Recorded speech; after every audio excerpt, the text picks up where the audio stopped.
biggest challenge in around this garden? Around the garden? Or around integrating it into your curriculum? I haven't met a great challenge yet. It just seems to move into what we're doing smoothly. And you find you have the time to bring the children right. to the garden? And yeah, we managed to go once or twice a week, and we had a wonderful time planting plants, because their part of this curriculum is also looking at that seed and then planting it and see how it grows from the root system all the way up. So then they were able to see what that's doing. That plant is growing, and now they're measuring it to see how it's growing over time. And that's what the experiments that go along with the hardcore are doing. And so we're like, wow, this really works well with this garden project. how do you think down the line this may affect the children's eating patterns? I'm not real sure, but I'm thinking it's going to work really well, because I heard one little boy this week say, I've never eaten that before, but now I'm thinking I might try it. And I'm thinking to myself, wow, you know, that's what we were aiming for. Because I don't know about you guys, but I have 2 kids. One of them ate vegetables well, the other one wouldn't touch anything green. But if I'd only been wise enough to grow, I think he might have eaten more. Because there was this little boy saying to me, I'm going to try it now that I'm growing it. What do you think that's about? I think that's ownership. I think he owns that plant, because he put that seed in that ground. He watered it. He's watching after it. He's taking care of it. I own what is happening to that plant, and I'm going to take care of it. And he is. And then when it's ready to come out of the ground and to be eaten, he's going to try it. I'm proud of him. Do you think the children experience a sense of mystery around the growing of plants? I think it's more like a sense of wonderment. Why is that growing so tall versus why is that so short? So that breeds curiosity. Yeah, so lots of curiosity. They're going, why does that plant go along the ground and this one's going up tall? Because we do a little question and answer, and I'm like, I don't know. We'll find out. We'll ask the gardening people, Nio.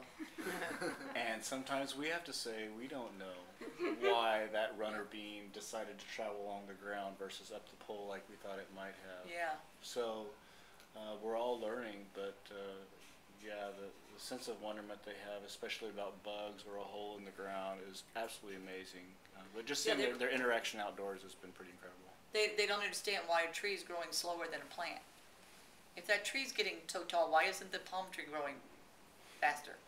And we have to go back to that root system again. So we have to take them back and backtrack down to that root system. Does a tree need a bigger root than the plant does? Oh yeah, I bet it's going to be really deep in it. So that wonderment keeps going. As they talk amongst each other, they're answering questions, because some of them have more experience with gardens at home. Versus other ones who've never planted anything in their lives. And they find out amongst themselves which ones have done that, and they're very good about it. Their curiosity right now is, what is a weed and what isn't? It's a very good curiosity. Yeah. And I'm like, don't pull the plant. Well, which one's a plant? Which one's a weed? I'm like, we all start somewhere in the garden, and I think, you know, in a few years when the kindergartners of today are 5th graders, it's going to be amazing how much knowledge they have. Isn't it? Yeah. Yeah, because this is the group in 3rd grade that had the garden last year in 2nd grade. Right. And so they really expound on what's going on out there. You know? They're the experts. They know a lot. They know a lot. Well, they've seen one cycle. Yeah. And they know, Miss Castile, nobody's watered the plants. I said, how do you know? I can tell it's wet, it's too dry right here by the plant. I'm going, okay, let's go water. And then we watered ourselves more than we watered the plants. I'm sure they thought that was fun, though. Oh, they did. They had a ball, because it was hot out there. So they thought that was great. Too much fun. It really is.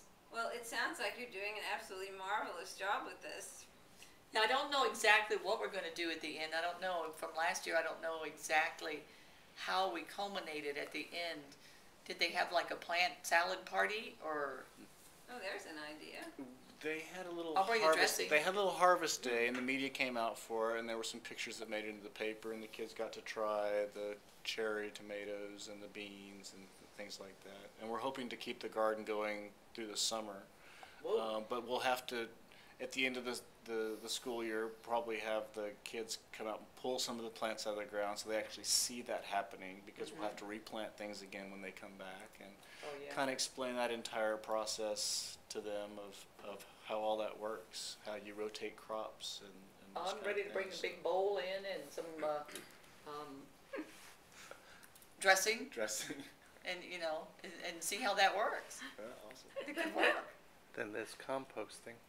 There's composting. compost. We haven't gotten that started here yet, but that is going to be a big part of what we're doing. Trying to do it under, I guess you could call it permaculture type of organic considerations for everything we're doing in the garden. Some of my students knew about composting. We were discussing that yesterday. And it was interesting because we'd gone out to the garden and I said, ooh, they said, one of the kids said we need some fertilizer, and one of the kids said, what's that?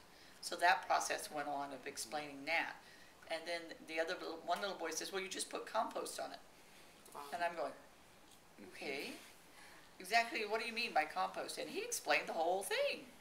Good. So did you guys do that last year? Well, I've talked to some of them about compost and what Okay. happens when we pull. Because as they come through the garden, I've been trying to explain to them why we might have pulled a certain plant out of the ground, or why we've picked certain leaves off, and they're damaged because of disease or pest, or maybe the pest is still growing in there, so we want to throw those away in the actual garbage versus putting them in compost. And that kind of leads to what is compost, and that is, well, that's where we let all this decompose and then we put it back in the garden as much better soil. So yeah, there are parts to that. Part of the watering lesson I gave to some of the classes included the part about compost and how all this breaks down, and how roots create their own form of compost underground by breaking down rock or lava, and that's how basically this entire island's gotten its soils, through that whole process of breaking things down. But I love compost. I'm a compost king. We have a couple of trash can composters going at my house, so I'm really big on it. You love worms then? I love worms. I haven't gotten to the worm thing yet here.